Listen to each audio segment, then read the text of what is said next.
साथियों, क्या आपने कभी सोचा था कि दुनिया का सबसे पुराना लोकतंत्र एक संवैधानिक गृह युद्ध के दहलीज पर खड़ा हो जाएगा?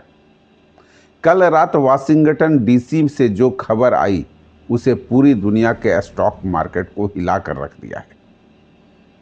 एक तरफ अमेरिका के राष्ट्रपति डोनाल्ड ट्रंप हैं, जो कहते हैं कि आई एम द लॉ, और दूसरी तरफ अमेरिका के सुप्रीम कोर्ट, जिसने ट्रंप को सबसे बड़े आर्थिक हथियार टैरिफ की धज्जियां उड़ा दी है। कोर्ट ने ट्रंप के ईगो पर ऐसी चोट की है कि बौखलाहट में उन्होंने यहां तक कह दिया कि मैं चाहूं तो दुनिया को तबाह कर सकता हूं। आज के सेशन में हम सिर्फ खबर नहीं बताएंगे, बल्कि उस पर्दे के पीछे का खेल का डिकोड करेंगे, जिसमें ट्रंप ने कोर्ट के फैसले को 1 घंटे के भीतर ही एक नया कानून, ट्रेड एक्ट 1974, निकालकर भारत समेत दुनिया के लगभग सभी देशों पर 10% का नया टैक्स लगा दिया। क्या यह लोकतंत्र है या तानाशाही की शुरुआत? आज का विश्लेषण आपके रोंगटे खड़े कर देगा। अंत तक बने रहिए। जी हाँ साथियों, कल रात अमेरिका में जो हुआ वो शायद ही कभी हुआ होगा, जिसकी कल्पना शायद खुद राष्ट्रपति डोनाल्ड ट्रंप ने भी नहीं की होगी। ब्रह्मास्त्र को चलाया, जिसे वह कह रहे हैं कि अमेरिका के सुप्रीम कोर्ट ने स्ट्राइक डाउन कर दिया है, उसे रद्द कर दिया है। कोर्ट ने सीधा कह दिया कि मिस्टर प्रेसिडेंट, ये आपके अधिकार क्षेत्र में नहीं आता है। अब सोचिए, जिस ट्रंप ने पूरी दुनिया को डरा कर रखा हुआ था, पूरी दुनिया को यह बता रहे थे कि हम आप पर टैरिफ लगा देंगे, आपके साथ यह कर, उनके साथ क्या हुआ होगा? बौखलाए हुए ट्रंप मीडिया के सामने आए और एक ऐसा बयान दिया जिसने पूरी दुनिया को सन्न कर दिया। उन्होंने कहा, can destroy the world of it I want, यानी मैं चाहूं तो दुनिया को बर्बाद कर सकता हूं। आज के सेशन में हम इसी ईगो वार का पोस्टमार्टम करेंगे। क्या भारत पर लगे वो 18% टैरिफ खत्म हो गए? क्या अमेरिका अब वो $175 बिलियन जो दुनिया से तहसील कर चुका है, यानी जमा कर चुका है टैरिफ के नाम पर, क्या वो अब लौटाएगा? जो उसने जबरन वसूले हैं, कि वो इस शौक से टैरिफ नहीं दिया। और सबसे बड़ी बात, सुप्रीम कोर्ट में को ठेंगा दिखाते हुए ट्रंप ने रातों रात नया 10% का एडिशनल टैरिफ लगाया। उसका खेल क्या है, सब कुछ विस्तार से समझेंगे। नमस्कार, आप देख रहे हैं नजरिया भारत का और मैं हूं कौशल सिंह। साथियों, मामला समझिए। सुप्रीम कोर्ट की 9 जजों की बेंच बैठी थी। फैसला आया 6-3 से, यानी 6 जजों ने कहा कि ट्रंप गलत है। मजेदार बात देखिए, 6 जजों में से 3 तो ट्रंप के ही रिपब्लिकन पार्टी के द्वारा नियुक्त किए गए थे, यानी वो बाहर के जज नहीं थे। 3 जजों की नियुक्ति खुद ट्रंप ने ही किया था, यानी कि उनके ही जज उनके विरोध में खड़े हो गए। अपनों ने ही साथ नहीं दिया उनका। कोर्ट ने कहा कि ट्रंप ने 1977 में IEEPA IFA international emergency economic power act का गलत इस्तेमाल किया है। ट्रंप का तर्क था कि अमेरिका की अर्थव्यवस्था खतरे में है, ये एक नेशनल इमरजेंसी है, इसलिए मैं टैरिफ लगा रहा हूं। लेकिन कोर्ट ने साफ कर दिया कि भाई साहब, युद्ध नहीं चल रहा है, कोई बड़ा संकट नहीं है। आप ट्रेड बैलेंस को ठीक करने के नाम पर आपातकालीन शक्तियों का इस्तेमाल नहीं कर सकते। ये संसद यानी यूएस कांग्रेस का काम है, आपका नहीं है।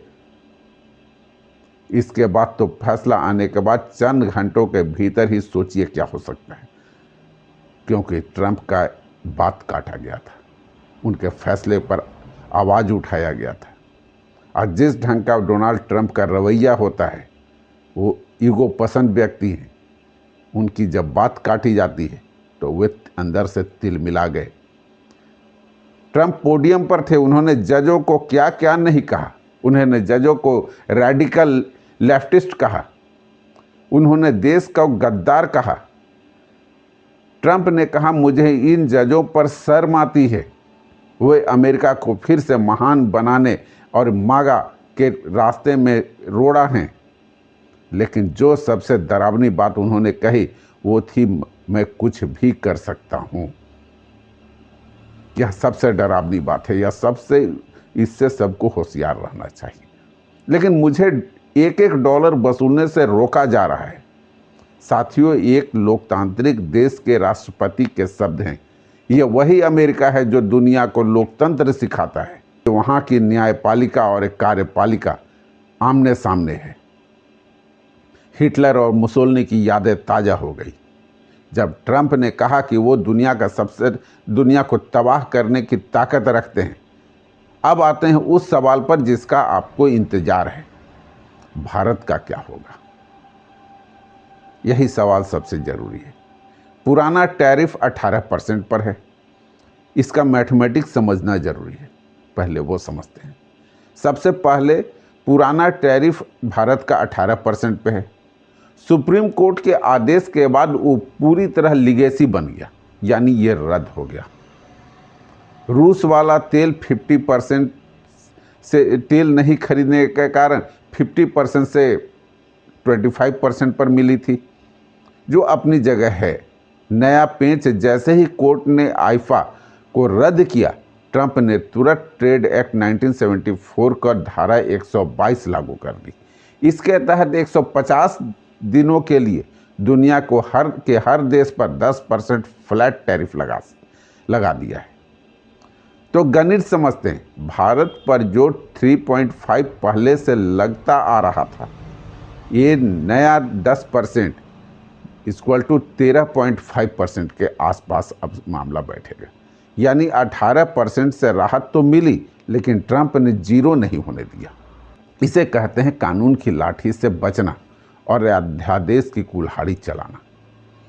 दुनिया के देशों ने अब तक अमेरिका के 175 बिलियन डॉलर की टैरिफ का रूप में दे दिया है। अब जब कानून को रद्द हो गया तो क्या ट्रंप पैसा लौटाएंगे? ट्रंप ने साफ कह दिया कि सूटकेस तैयार है, लेकिन पैसा नहीं दूंगा, क्योंकि कोर्ट ने वापस करने का आदेश नहीं लिखा है। और साथियों, ट्रंप ने झूठ का मीटर तो देखिए। कल वो पाकिस्तान के पीएम शहबाज शरीफ के साथ खड़े थे, बोले मैंने भारत पाक युद्ध को रुकवाकर 35 मिलियन यानी 3.5 करोड़ लोगों की जान बचाई। हैरानी की बात देखिए, जनवरी में बोले 10 मिलियन की बचाई, फरवरी में बोले कि 25 मिलियन की बचाई, कल बोले कि 35 मिलियन की बचाई।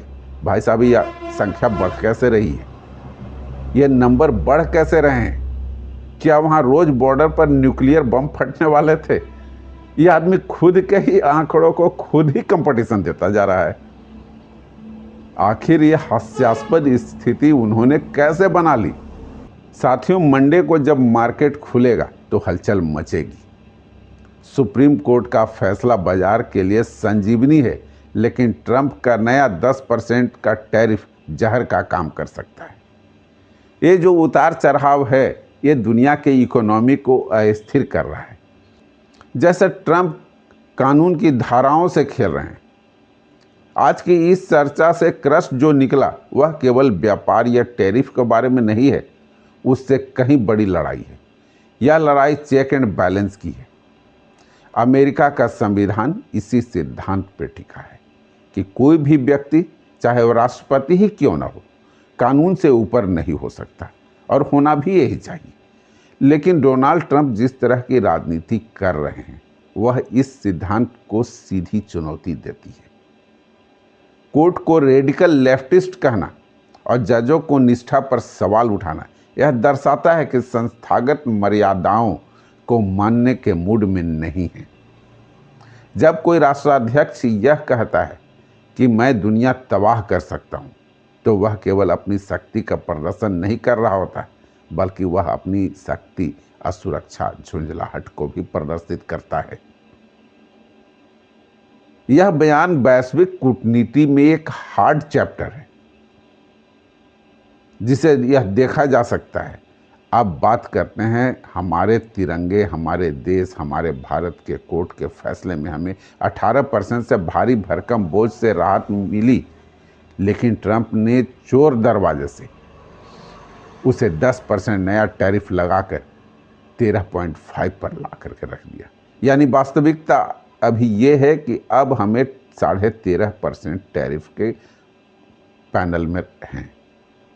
भारत से जाने वाले प्रोडक्ट पर 13.5% ही टैरिफ अभी लगेगा, जो अभी मुक्त होना चाहिए था। भारत का आईटी सेक्टर, फार्मा, टेक्सटाइल पहले से ही दबाव में थे। हालांकि ट्रंप के रूस का तेल पर नरम रुख और भारत पाक के मध्यस्थ बनने का दावा यह दिखाता है कि वह भारत के पूरी तरह नाराज नहीं करना चाहते, लेकिन अपनी शर्तों पर झुकाना चाहते हैं। ट्रंप की यह टैरिफ डिप्लोमेसी दुनिया को दो गुटों में बांट रही है। एक तरफ वे देश हैं जो अमेरिका के इस आर्थिक आतंकवाद के आगे घुटने टेक देंगे, और दूसरी तरफ वे देश जैसे चीन की संभवतः यूरोपीय संघ वो जवाबी कार्रवाई करेंगे। यदि यह सिलसिला जारी रहा तो वैश्विक सप्लाई चेन ध्वस्त हो जाएगा, जिससे महंगाई केवल अमेरिका में नहीं बल्कि भारत के मिडिल क्लास के जेब पर भी असर डालेगी। पूरे घटनाक्रम से यह एक सबक मिलता है कि हमें अपनी अर्थव्यवस्था को इस तरह मजबूत करना होगा कि वाशिंगटन की किसी एक कोर्ट के फैसले या किसी राष्ट्रपति के ट्वीट से हमारे बाजार धराशायी न हो। डॉलर की हेजेमनी को चुनौती देने का इससे बड़ा कारण और क्या हो सकता है कि राष्ट्रपति ट्रंप को समझना हो कि लोकतंत्र बंदूक की नोक पर नहीं बल्कि कानून के सम्मान पर चलता है। यदि कोर्ट को ठेंगा दिखाकर अपनी मर्जी करते रहते हैं तो शायद वो अमेरिका को महान नहीं बल्कि अलग थलग कर देंगे। साथियों, अब्बो लुबाब इस न्यूज़ का यह है कि अमेरिका में कानून और कुर्सी की लड़ाई चरम है। ट्रंप झुकने को तैयार नहीं है और सुप्रीम कोर्ट ने अपनी लक्ष्मण रेखा खींच दी है। भारत के लिए राहत कम और अनिश्चितता ज़्यादा है। आप क्या सोचते हैं? क्या ट्रंप को इस न्यायपालिका का अपमान करना चाहिए? क्या दुनिया के देशों को अब अमेरिका का विकल्प तलाशना चाहिए? अगर आपको यह विश्लेषण पसंद आया हो तो कमेंट सेक्शन में अपनी राय जरूर लिखें। इस वीडियो को शेयर करें और चैनल को सब्सक्राइब करना न भूलें। फिर मिलते हैं नए अंक में, नए विषय पर चर्चा करेंगे। तब तक के लिए अनुमति दें। जय हिंद, जय भारत, धन्यवाद। रंग